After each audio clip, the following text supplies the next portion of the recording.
examination of Excuse me, sir. Hello.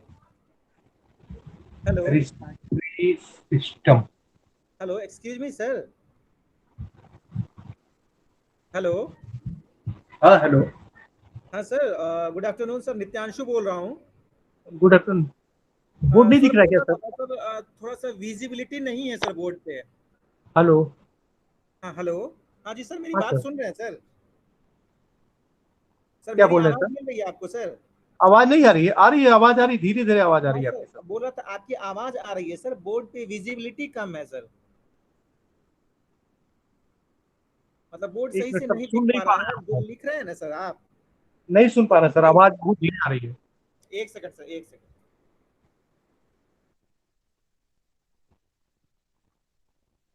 Hello.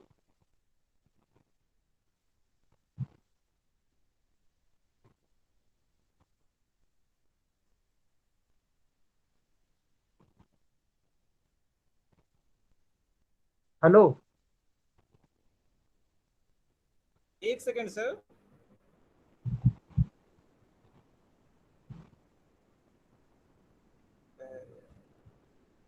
Hello. Hello. Hello. Sir आप आप मेरी मेरी आवाज़ सुन आवाज रहे जा हैं? रही है सर? हाँ अब आ रही है आवाज. हाँ सर, तो बोल बोला रहा ना था कि बोर्ड बोर्ड पे पे हाँ. विजिबिलिटी कम है सर, सही से बोर्ड दिख नहीं रहा था इसलिए बोला सर. बोर्ड नहीं दिख रहा, अच्छा मेरी ठीक है. एक मिनट में स्याही देख लेते हैं, एक मिनट में. Okay sir.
हाँ हेलो.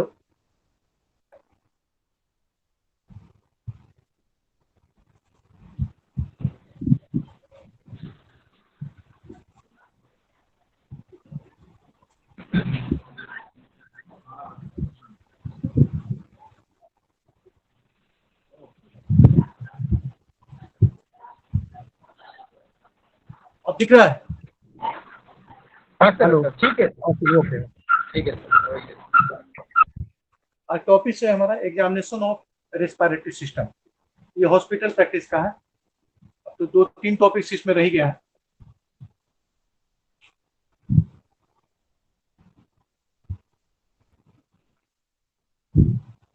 जैसे अभी तक बात की थी, इसमें हम लोग रेस्पिरेटरी सिस्टम में भी उसी तरीके से चलता है. जितने भी एग्जामिनेशन होता है ना, तो हम लोग चार ही चीज को देखते हैं. First inspection, second palpations, third percussion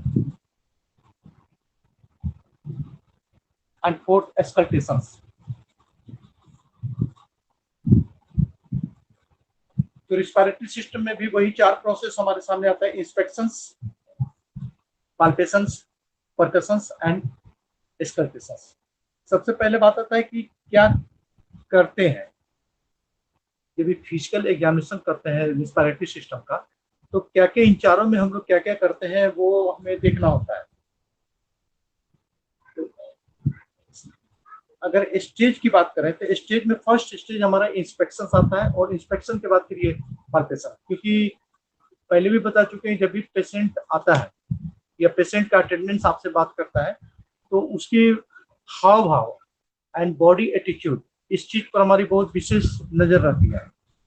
क्योंकि नर्वस सिस्टम में बॉडी एटीट्यूड बहुत कुछ कहा जाता है कि क्या चल रहा है उसके दिमाग में, साइकोलॉजिकली क्या सोच रहा है या न्यूरोलॉजिकली कहाँ डेफिसिट है. तो ठीक इसी तरह से जब रिस्पायरेटरी सिस्टम की बात करेंगे तो उसका क्या एटीट्यूड है, बात तो वो सही से कर भी नहीं पाएगा, हो सकता है अगर आजमेटिक पेशेंट है, दम्मा है, तो आपसे बात करेगा तो खांसने लगेगा, आप उसको पोस्चर चेंज करने को बोलेंगे तो शायद उसको एपिसोडिक अटैक भी आ सकता है। तो आपके सामने आ रहा है और बैठ रहा है या फिर लेटा हुआ है, तो ये मायने रखता है कि आप कैसे उसको इंस्पेक्ट करेंगे और इंस्पेक्ट में क्या क्या आप निरीक्षण करेंगे। तो सबसे पहले इसको अपराइट पोजीशन, कोशिश करना है अपराइट। अपराइट पोजीशन का मतलब होता है, ये बेड है, हॉस्पिटल बेड है मान लेते हैं,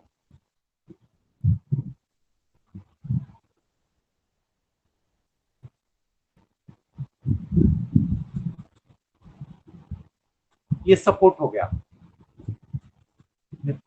पेशेंट इस ढंग से यहाँ पे इसका हेड होगा और इस ढंग से उसको लेटाएंगे कि ये पोर्शन अपराइट, कम से कम 60 डिग्री एंगल पर अपराइट पोजीशन में रहे। अगर वो फ्लैट सुला देता है एकदम सीधा, तो ऐसे कंडीशंस में बैरोमेट्रिक प्रेशर बढ़ेगा और कफिंग का सिंड्रोम या फिर एपिसोडिक अटैक का सिंड्रोम बढ़ सकता है।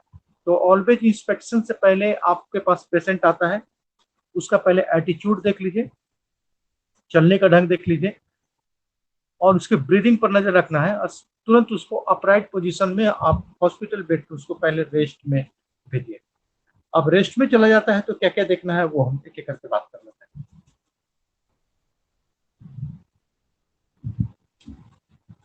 फर्स्ट आपको नजर रखना है ब्रीदिंग पर। ब्रीदिंग नॉर्मल हम लोग जनरली 16 to 20, ऐसे इसको 40 to 20 भी रखते हैं पर मिनट, ये हमारा नॉर्मल ब्रीदिंग है। और अगर इन्फेंट्स की बात करें तो 140 मिनट्स के अप्रॉक्स में, और जैसे जैसे उम्र बढ़ता जाएगा ये घटते हुए 16 से 20 में स्थिर हो जाएगा। तो आपको नजर रखना है कि जो सांस ले रहा है और छोड़ रहा है वो 1 मिनट में कितने बार ले रहा है। आप सांस लेने के लिए छोड़ने के लिए बोलेंगे और अपना रिस्ट वॉच देखिए, और रिस्ट वॉच देखना है कि आपको 15 सेकंड में कितना बार ले रहा है उसको 4 से मल्टीप्लाई कर लेना है, या फिर हाफ एन मिनट का ले रहा है तो हाफ एन मिनट में वो कितना बार ले रहा है उसको 2 से मल्टीप्लाई करना है। तो जरूरी नहीं कि 1 मिनट का सांस लेने के लिए बोले, तो इस हिसाब से आप उसको निकाल सकते हैं कि पर मिनट में उसका ब्रीदिंग रेट अभी कितना चल रहा है। और नॉर्मल जो ब्रीदिंग रेट है हमारा 16 से 20 से, उससे वो एक्सीड कर रहा है या ये उससे पीछे जा रहा है। तो सबसे फर्स्ट हमारा नजर वहीं पे होना चाहिए।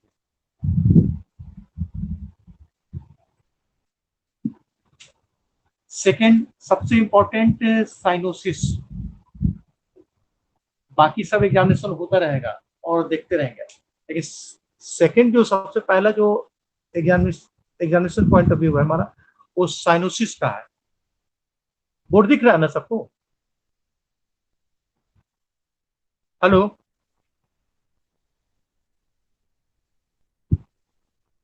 हेलो, कोई भी बोलिए, बोर्ड दिख रहा है ना? दिख रहा है, थोड़ा जोर से बोलिए। नहीं नहीं दिख रहा है? हेलो, दिख रहा है सर। अच्छा वो साइनोसिस इसलिए जरूरी है ना कि ब्लूइश कलरेशन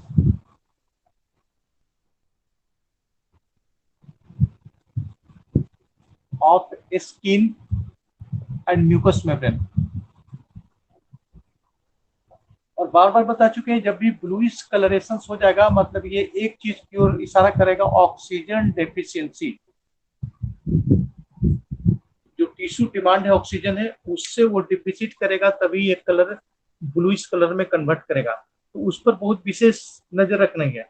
कहीं और सब एग्जामिनेशन कर रहे हैं और इसको हम लोग इग्नोर कर रहे हैं कि बाद में देखेंगे, तो इट मीन्स कि ऑक्सीजन की डेफिशिएंसी बढ़ती चली जाएगी, हो सकता है कि वो कोमा में चला जाए, अनकॉन्शियस स्टेज डेवलप कर जाए।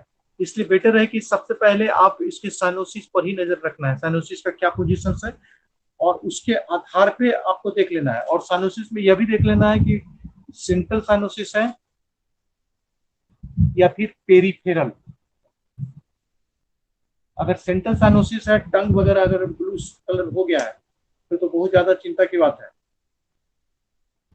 तुरंत आपको देख लेना होगा कि इसके लिए ऑक्सीजन थेरेपी या फिर और भी कोई मेथड हमारे पास है तो तुरंत उसको अप्लाई करेंगे।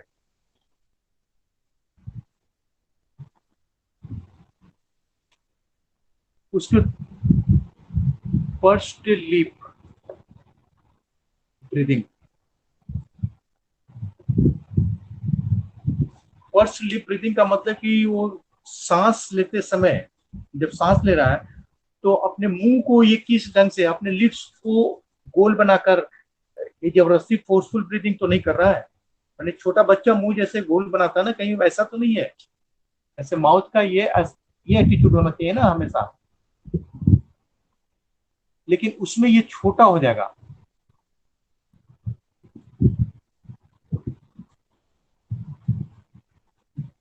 ये डेटिक पर्स, पर्स का मतलब है कि गोल उसको सिकोड़ लिया और सिकोड़ के सांस तो नहीं ले रहा है, तो उस पर हमको विशेष नजर रखना है। अगर ये ले रहा है मतलब है कि फुल ब्रीदिंग ले रहा है, नॉर्मल ब्रीदिंग के अंदर में ये नहीं है। उसके बाद थर्ड हमको देखना है इस एसेसरी मसल्स का।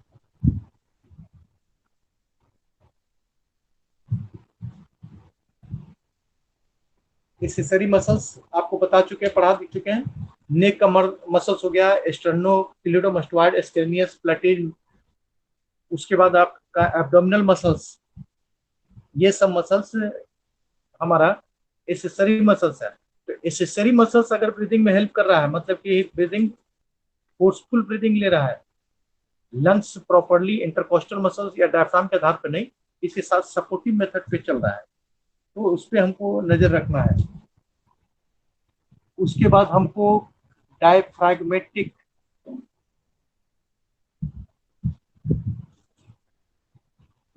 ब्रीथिंग, जिसको हम लोग एब्डोमिनल ब्रीथिंग के नाम से जानते हैं, पंजड़ा मारना।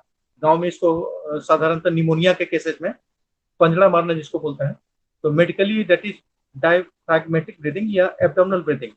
तो ये देख लेना कि डायफ्रैग्मेटिक ब्रीथिंग तो कहीं नहीं ले रहा है, इसका मतलब है कि लंग्स फेलियर की कंडीशंस में है।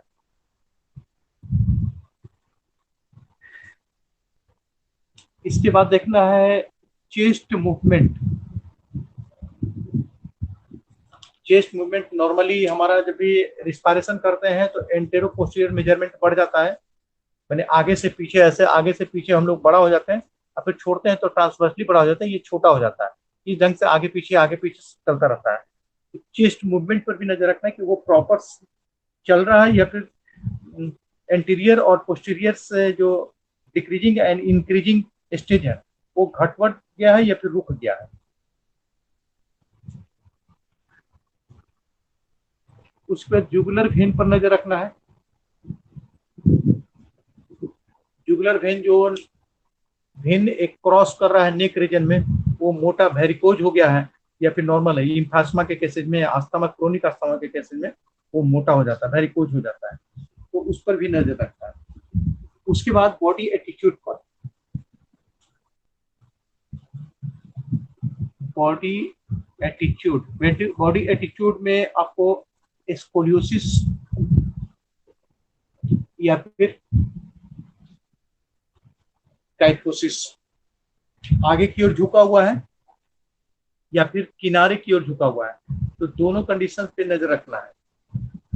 इधर पिन रहेगा या ल्यूरेसी रहेगा, डिफ्यूजन रहेगा, उस दिशा में वो कोशिश करेगा स्पाज्म की वजह से थोड़ा सा लैटरली झुका हुआ रहे, तो पोस्चर उसका चेंज हो जाएगा, तो इस पर भी हमको नजर रखना है।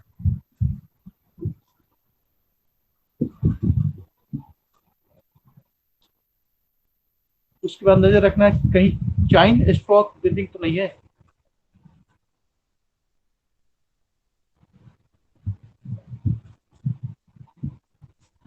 अगर चाइन स्ट्रोक ब्रीथिंग की बात करें तो rapidly breathings and jerky breathing, मैंने जल्दी जल्दी सांस लेगा और जर्की, मैंने जर्क लेते हुए इस ढंग से आवाज करते हुए सांस लेना शुरू कर देगा, तो ये चाइन स्ट्रोक ब्रीथिंग है, तो उसको भी हमको बहुत माइन्यूटली नजर रखना है। उसके बाद कफ पे आ जाएंगे। कफिंग प्रोडक्टिव है, नॉन प्रोडक्टिव है,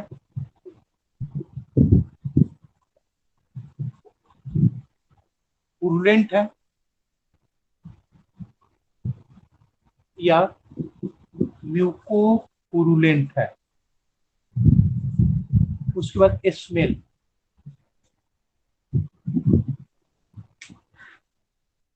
कफ कर रहा है तो पहले नॉन प्रोडक्टिव पर बात करते हैं। नॉन प्रोडक्टिव का मतलब कि कफ है क्या, एक्सपल्सिव, माने बहुत एक्सपेल्ड करके, एक फोर्स लगा के ब्रीथ करना ताकि कफ जो अंदर सिक्रेशन है वो उसको हम बाहर कर दें। तो नजर रखना है कि ये जो कफिंग है ये नॉन प्रोडक्टिव तो नहीं है। अगर नॉन प्रोडक्टिव है, नॉन प्रोडक्टिव का मतलब है कि खांस रहा है लेकिन कफ बाहर नहीं आ रहा है, तो ये ज्यादा इसको इसी को हम लोग बोलते हैं कि ड्राई कफ हो गया, सूखा हुआ खांसी है। तो सूखा हुआ खांसी है ना, तो ज्यादातर ये ब्रोंकाइटिस के केसेज में या वूपिंग कफ के केसेज में इसमें हम लोग देखते हैं। प्रोडक्टिव कफ है तो क्रोनिक ब्रोंकाइटिस, मैंने ब्रोंकाइटिस 3 साल 4 साल का पुराना है, या फिर स्मोकिंग का केस है, आस्थमा का केस है, तो ऐसे कंडीशंस में आस्थमा में एपिसोडिक नहीं, क्रोनिक आस्थमा, तो ऐसे कंडीशन में प्रोडक्टिव कफ हमको देखने को मिलता है। पुरुलेंट है या म्यूकोपुरुलेंट है। अगर पुरुलेंट है तो इसका मतलब इन्फेक्शन है। म्यूकोपुरुलेंट है का मतलब है कि वो येलोइश कलर में हो गया। म्यूकोइड माने व्हाइटिश कलर, पुरुलेंट माने इन्फेक्टेड, म्यूकोपुरुलेंट माने येलोइश कलर का कफ। तो जब भी म्यूकोपुरुलेंट होगा इसका मतलब होगा कि वो इन्फेक्टेड है, लंग्स में कोई लोकल इन्फेक्शन वहां पे परसिस्ट कर रहा है। और म्यूकोइड है, साफ साफ है, व्हाइट कलर का है, इसका मतलब कि इन्फेक्शन वहां पे नहीं है। उस पर स्मेल को फील करना है, स्मेल फॉल स्मेलिंग है, गोल्ड स्मेलिंग है, तो ये सब पे नजर रखना है, क्या चेंजिंग है, क्या स्मेल है, कलर क्या है।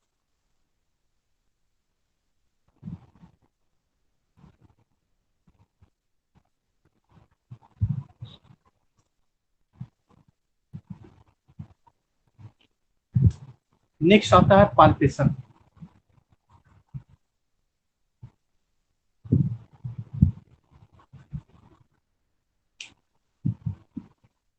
पाल्पेशन का मतलब तो फिजिकल टच। एग्जामिनेशन कर रहे हैं उस समय उसके चेस्ट कैविटी माने थोरेसिक कैविटी, इस कैविटी को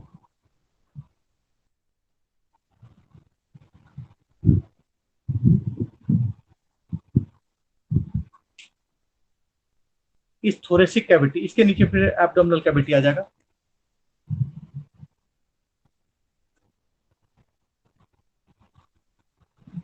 इसको पाल्पेट कर रहे हैं, पाल्पेट कर रहा है मतलब फिजिकली टच करके हम एग्जामिनेशन कर रहे हैं, तो दैट इज कॉल्ड पाल्पेशन। ये फिजिशियन ही चेक करते हैं और इसमें सबसे पहले तो टेस्ट करते हैं टेंडरनेस का। टेंडरनेस का मतलब कि इस जगह अगर दबा के देख रहे हैं तो किस जगह पेन है, राइट साइड में है, लेफ्ट साइड में है, लोअर साइड में है, राइट लोअर में या लेफ्ट लोअर में है, या मिड स्टर्नम है। तो ये टेंडरनेस को पहले हम लोग देख लेते हैं कि टेंडरनेस उसको प्रेजेंट कहाँ है। ये बड़ा इंपॉर्टेंट चीज है। टेंडरनेस का मतलब कि उसके बीनीथ जो टिश्यू है उसके बीनीथ में कुछ ना कुछ वहां पे प्रॉब्लम है।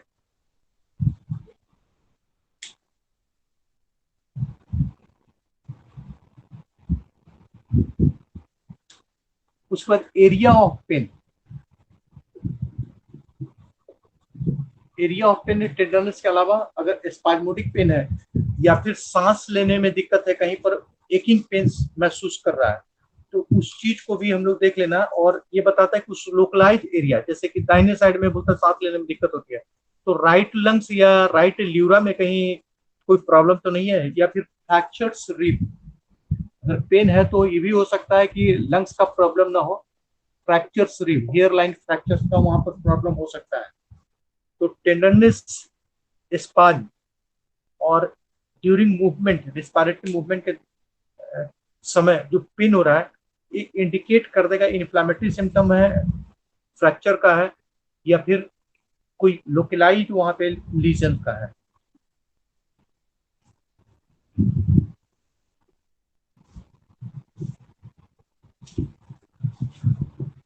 उसके बाद चेस्ट वाल, उसकी बाहरी रूपरेखा एक्सपैंड किया हुआ है, कहीं पर सूजन है, कहीं पर बढ़ा हुआ है, तो ये एक्सपैंड जो स्ट्रक्चर्स हमारो हमको थोरेसिक एज में दिखाई दे रहा है, इस पर बहुत ध्यान रखना है।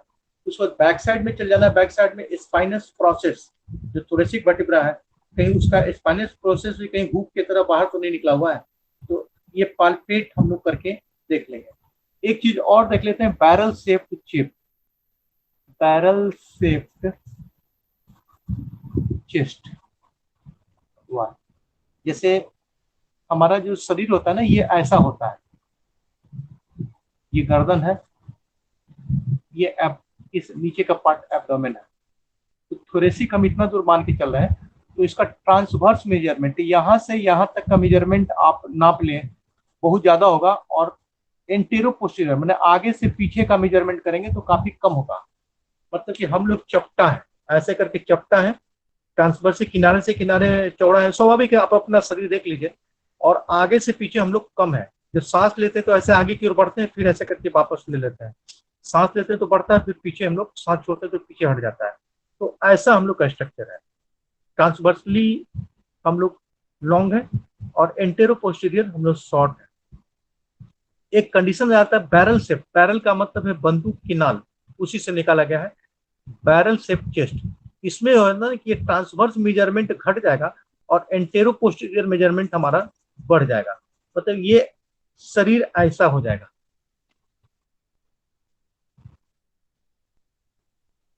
एक्चुअली में सामने से ऊपर से स्कैनिंग करेंगे तो ऐसा हम लोग है, लेकिन बैरल शेप चेस्ट का मतलब होता है करीब करीब हम लोग ऐसा हो गए। ये मेजरमेंट कम है, ये मेजरमेंट बहुत ज्यादा है, नॉर्मल है। लेकिन यहाँ और यहाँ मेजरमेंट करेंगे तो ऑलमोस्टली सेम, ट्रांसवर्सली थोड़ा सा ज्यादा मिलेगा। तो ये बंदूक के नाल की तरह है। तो बंदूक के नाल की तरह है, इसका मतलब कि बहुत क्रोनिक स्टेज का प्रॉब्लम चल रहा है। खासकर इम्फाइसमा में ये देखने को, बैरल शेप चेस्ट देखने को मिलता है। तो इस पे हम लोग को विशेष नजर रखना है, कहीं बैरल शेप चेस्ट तो डेवलप नहीं किया। ये पाल्पेशन में भी देख लेते हैं इसको, और इसको हम लोग इंस्पेक्शन में भी देख लेते हैं। एकदम आएगा ही पेशेंट एकदम ऐसे रहेगा, उसका सीना एकदम इस ढंग से रहेगा, देख के ही लगेगा कि बाप रे, तो आगे से पीछे एकदम निकला हुआ है और किनारे से किनारे ये पतला है। तो इंस्पेक्शन में भी देख लेते हैं। और नहीं तो शर्ट उतरवा लेके, जो कपड़ा है कपड़ा उतरवा के थोड़े से रीजन से इसको मुआयना हम लोग टटोल के कर लेते हैं। ये दोनों के अंदर में इसको हम लोग देख सकते हैं।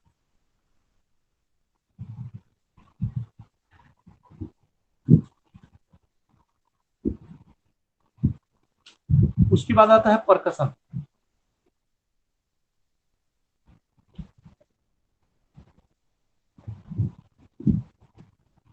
परकसन का मतलब टैपिंग, मैंने हाथ रख के ऐसे ऐसे ऐसे करके थोरेसिक रीजन में ठोकना, ऐसे ऐसे करके उंगली से टिप ऑफ द फिंगर्स ऐसे ऐसे करके परकस करके जो चेंजिंग देख रहे हैं, इट इज कॉल्ड परकसन। तो टोटल थोरेसिक कैविटी को परकस करके देख लेते हैं। इसमें क्या क्या देखना है, तो सबसे पहले रिजोनेंस देखते हैं। रिजोनेंस डलनेस, क्योंकि लंग्स में हवा भरा होता है, तो लंग्स में जब भी भरा होता है ना, तो एक आवाज कैसा बोले, ढोलक की तरह डम डम डम डम डम की आवाज आने चाहिए, लगे कि अंदर कुछ है, खाली जगह है। रेजोनेंस।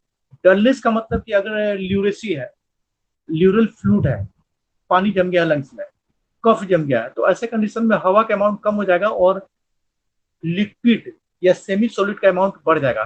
तो वहां पे जो ठोकेंगे ना, तो आवाज जो साउंड आएगी ना, फीलिंग वो डल टाइप की महसूस होगी। साफ साफ लगे कि अंदर में कुछ है जो जिसको हम बढ़िया से सुन नहीं पा रहे हैं। तो ये दोनों चीज को हम लोग देख लेते हैं कि डलनेस है साउंड साउंड में या फिर रेजोनेंस है।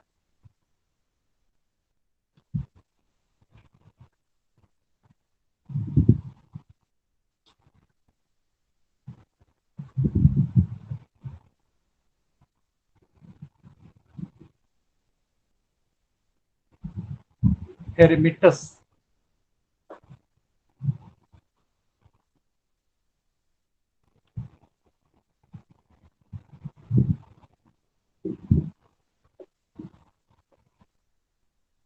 हेरेमिटस की बात बोले तो वाइब्रेशंस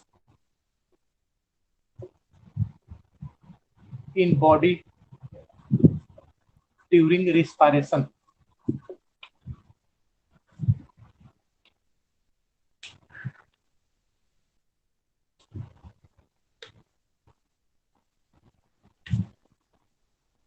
इस पैरामीटर्स को चेक करेंगे, पाल्पेट करेंगे, पाल्पेट करते रहेंगे, बोले कि सांस लीजिए और सांस छोड़िए, सांस लीजिए और छोड़िए। सांस लेने और छोड़ने के दौरान में आप जो कि टच किए हुए हैं तो आपको साफ साफ पता चलेगा कि कहीं पर थोड़ी सी केज में वाइब्रेशंस का ये साउंड सुनाई दे रहा है। तो जैसे ही वाइब्रेशन का साउंड सुनाई दे रहा है तो हो सकता है कि ये ऑब्स्ट्रक्टिव ब्रोंकस, कहीं पर ब्रोंकस में ऑब्स्ट्रक्शन हो, खासकर COPD chronic obstructive pulmonary disease में ये देखने को मिलता है। उसको न्यूमोथोरेक्स, थोरेक्स कैविटी में अगर एयर का एक्सेसिव एक्युमुलेशन हो गया या फिर कोई इंजुरी है, लैरिंग्स में कोई प्रॉब्लम है, तो इस तरह से वाइब्रेशन हमको देखने को मिलता है।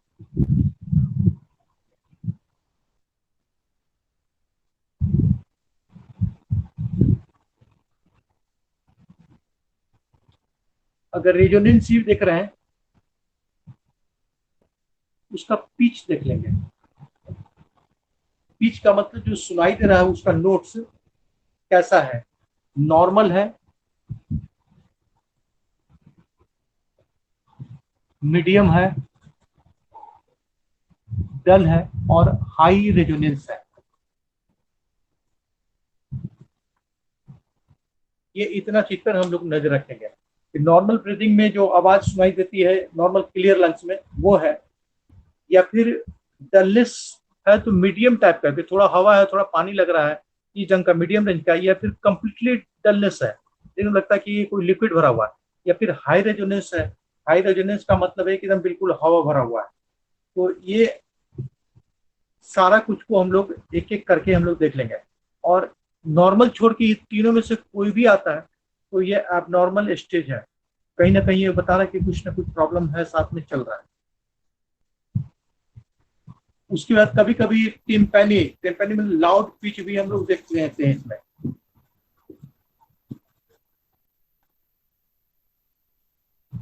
टिम्पैनी साउंड मैंने लाउड पिच जो अनएक्सपेक्टेबल है, हाइपर से भी ज्यादा, मतलब हाई रेजोनेंस से उससे कहीं ज्यादा साउंड का हम लोग सुन लेते हैं। तो ये न्यूमोथोरेक्स की इशारा कर रहा है। न्यूमोथोरेक्स में कि उसमें कंप्लीटली जो स्पेस है थोड़ी सी केज में या लंग्स में वो हवा भरा हुआ है।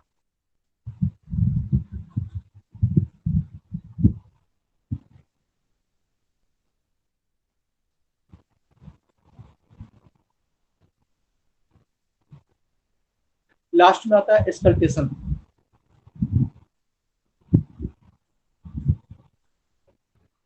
स्कल्टेशन का मतलब स्टेथोस्कोप लगा के सुनना है, इसमें क्या क्या हमको सुनाई दे रहा है। तो टोटल लंग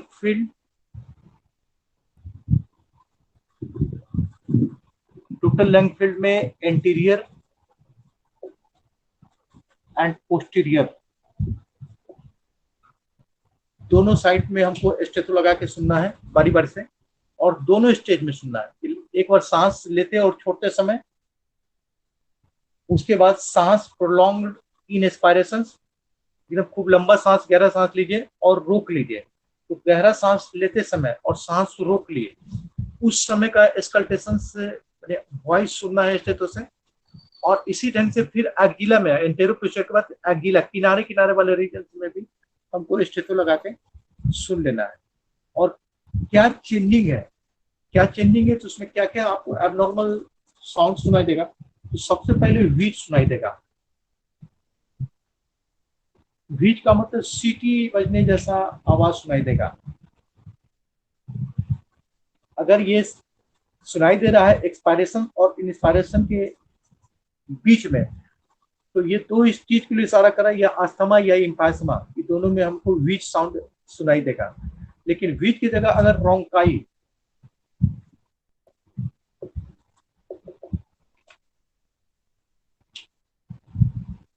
एकदम पिच साउंड बीच में जैसे ही आप लगा रहे हैं तो रोंकाई सुनाई दे रहा है। तो रोंकाई साउंड अगर सुनाई दे रहा है तो ये बता रहा है कि विस्कस फ्लूइड जो एयर पाथवे है, जो हमारा ये ट्रैकिया हो गया, लंग्स हो गया, जो पाथवे है इसके बीच में म्यूकस मौजूद है। तो ये जब भी ऐसा करके ये सांस इधर से इधर जा रहा है या फिर अंदर से बाहर की ओर आ रहा है एयर, तो इस बीच में म्यूकस प्लग को पार करते हुए आ रहा है। तो ऐसे कंडीशन में एक विस्कस फ्लूइड की वजह से जो आवाज सुनाई देगा तो दैट इज कॉल्ड रोंकाई। उसके बाद क्रैक्स,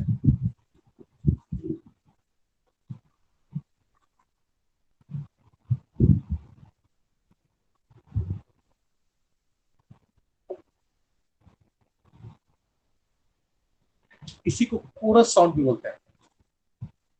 इसमें म्यूजिकल साउंड्स आपको सुनाई नहीं देगा, इसमें सॉफ्ट या हाई पिच कोरिस, कोरिस का मतलब एक कार्बन को ऐसे करके पकड़ लेते हैं और कार्बन या कागज को पकड़ के ऐसे करके हम मचोड़ देते हैं, जिसको बोलते हैं ऐसे ऐसे करके मिस देना। तो मिस देने का एक कर कर की आवाज सुनाई देगी, तो दैट इज कॉल्ड क्रैकल्स या कोरस साउंड। कोरस साउंड अगर सुनाई दे रहा है तो इसका मतलब है कि प्रेशर इंस्पायरेशन के दौरान जब सांस खींच रहे हैं उस समय काफी प्रेशर लगाना पड़ रहा है एल्वेलाई तक पहुंचाने में, और ये ज्यादातर केसेज कंजेस्टिव कार्डियक फेल्योर में देखने को मिलता है, या फिर ह्यूज अमाउंट ऑफ प्लग्स एटिलेक्टेसिस के केसेज में बहुत ज्यादा रिस्पायरेटरी ट्रैक्ट में प्लग्स है म्यूकस का, तब ये सुनाई देगा।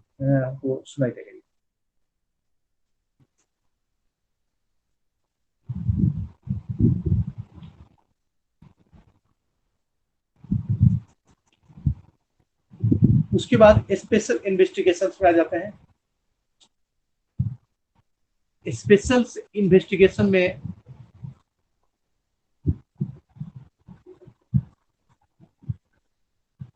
पहले sputum test, second lungs function test.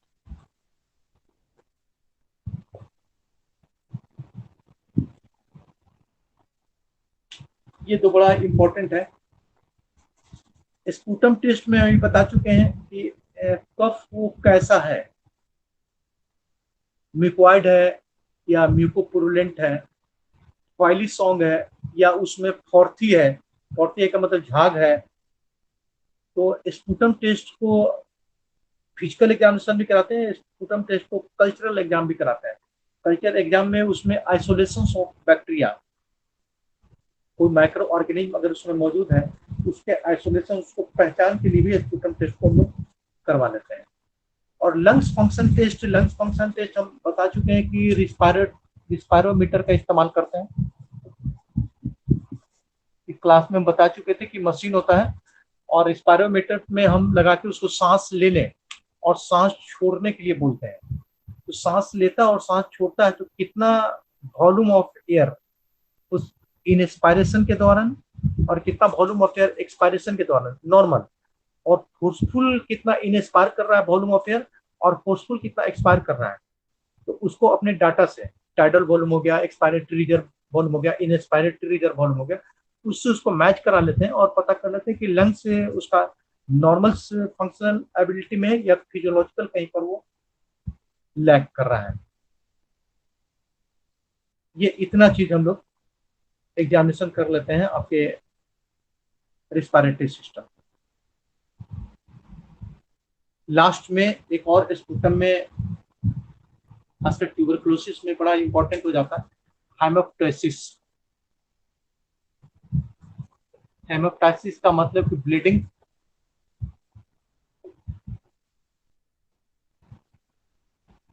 By mouth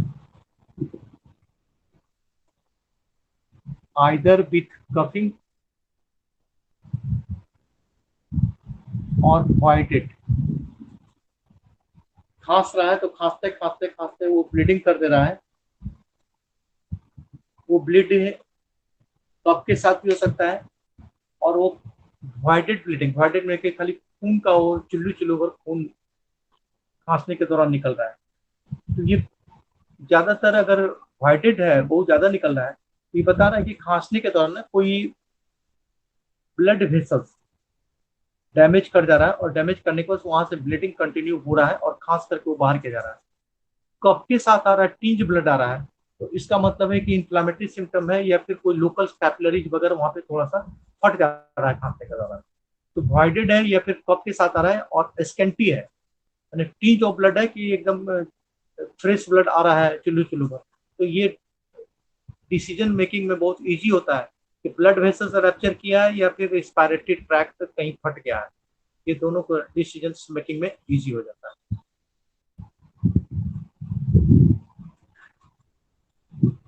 इतना ही तो है, इसको थोड़ा थोड़ा लिख लेते हैं पहले।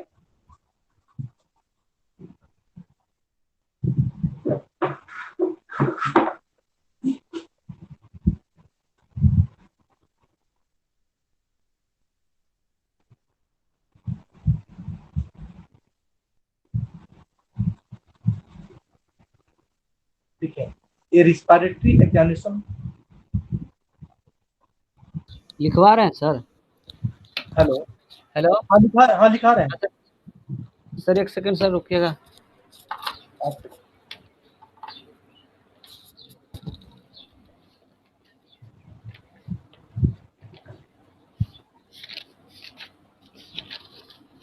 हेडिंग देना। ठीक है sir, लिखवाइए।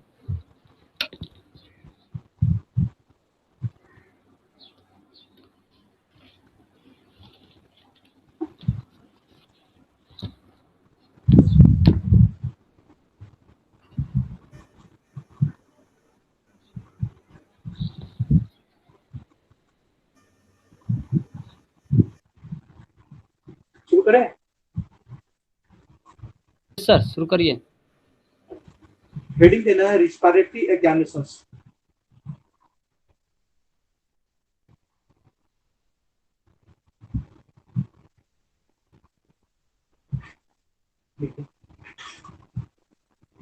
Examination of respiratory system,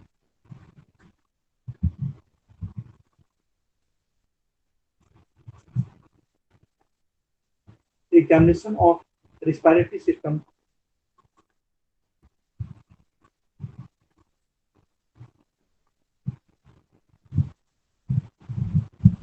or lung examination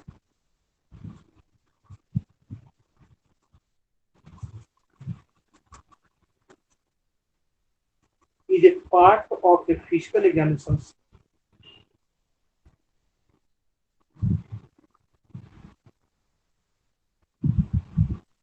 is a part of the physical examinations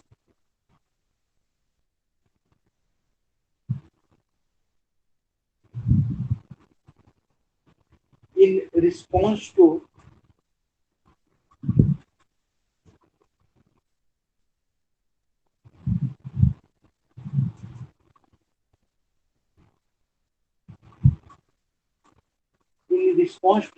respiratory symptoms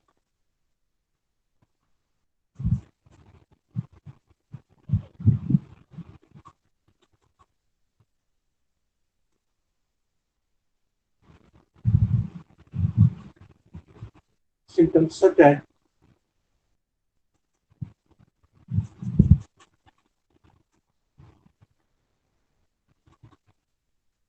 shortness of breath, such as क्या sir? in response to respiratory symptoms such as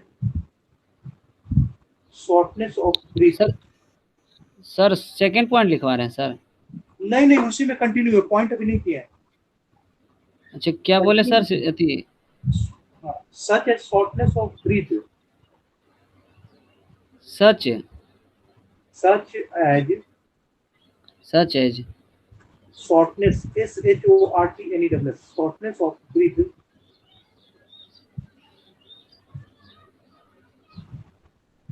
comma, shortness of breathe, breath, breathe,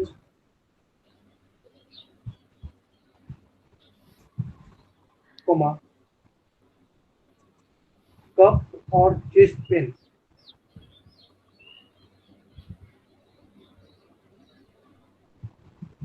cough or chest pain,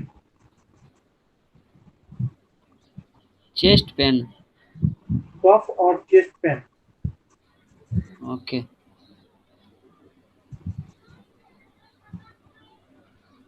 and is often carried out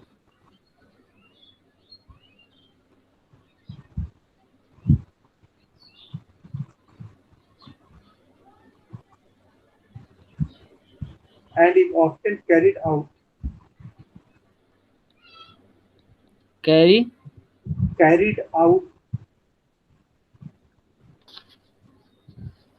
carried out carry out with a cardiac examination. with a Cardiac examination.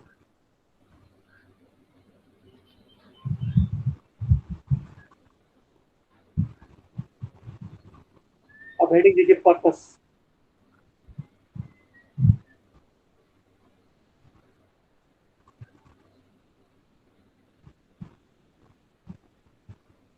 To diagnose the purpose में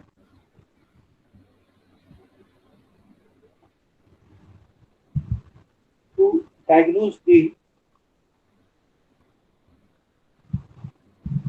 respiratory problem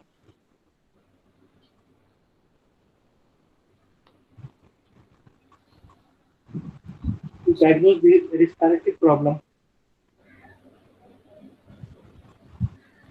in present time.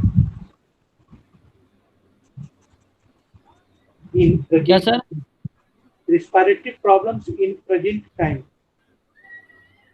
in In present Hello? time. Hello. Respiratory problem. present in sir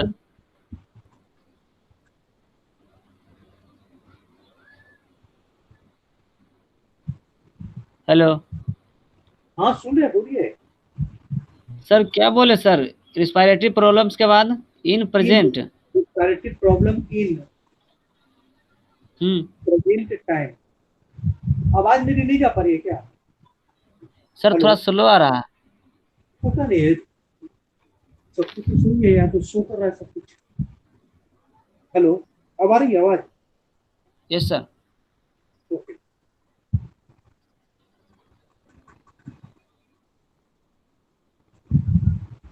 अब देखिए stage of examination.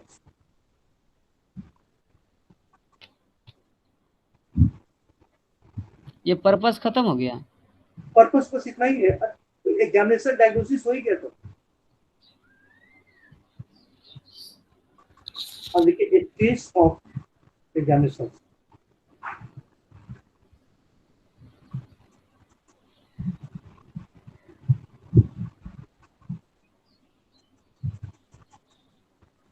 It is divided, देखिए, it is divided into 4 stages.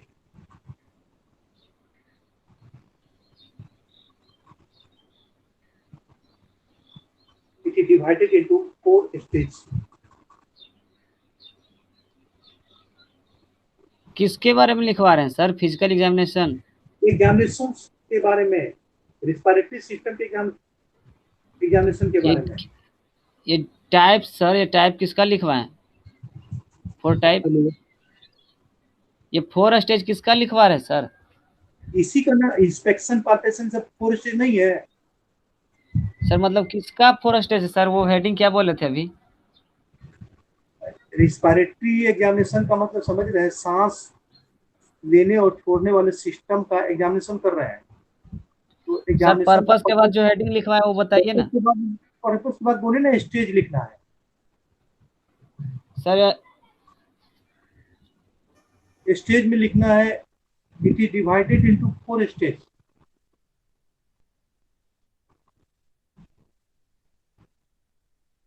It is divided into 4 stages. That is,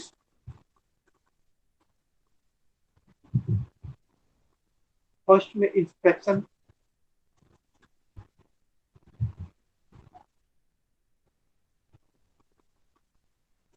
second में palpation,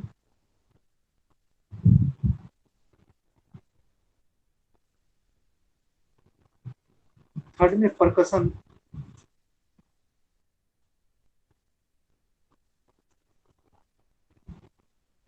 fourth में एक्सपल्टेशन.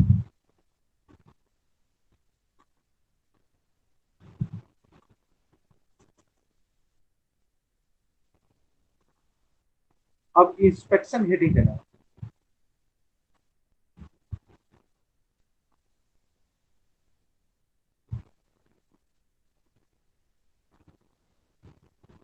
जैसे लिखना है inspection में.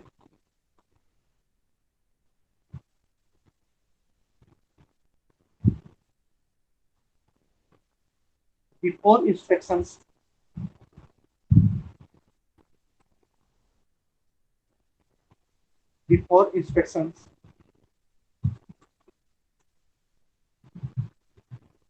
positioning the patient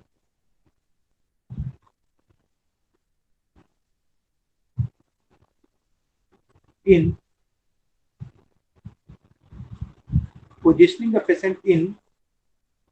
seats upright,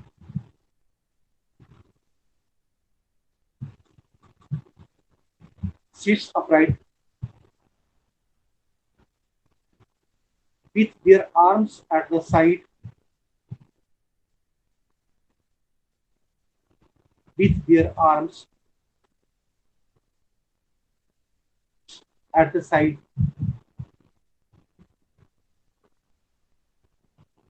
with the chest clear,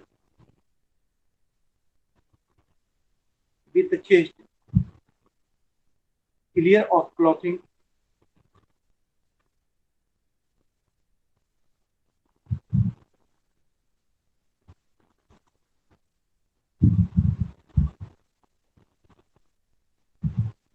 and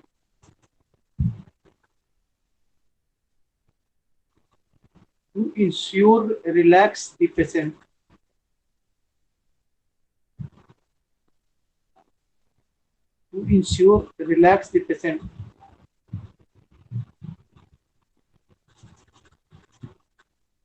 as much as possible.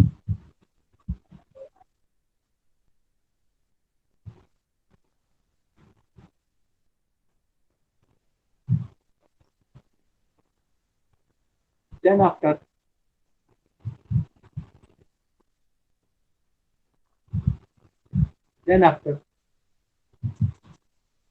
examination procedure should be started.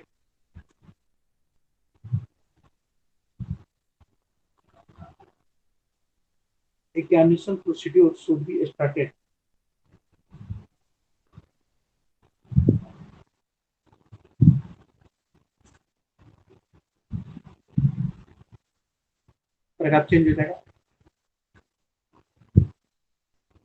The examiner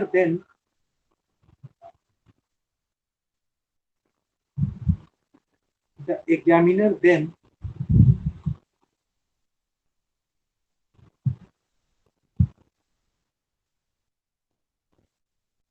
estimates the patient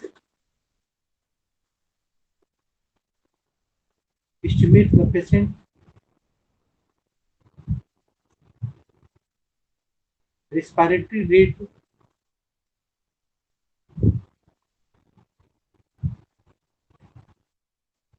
by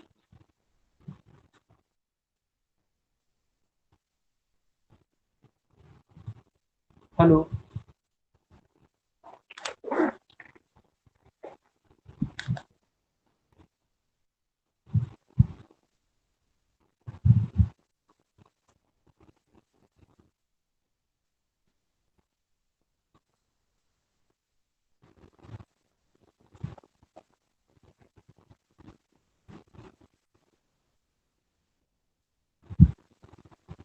Hello.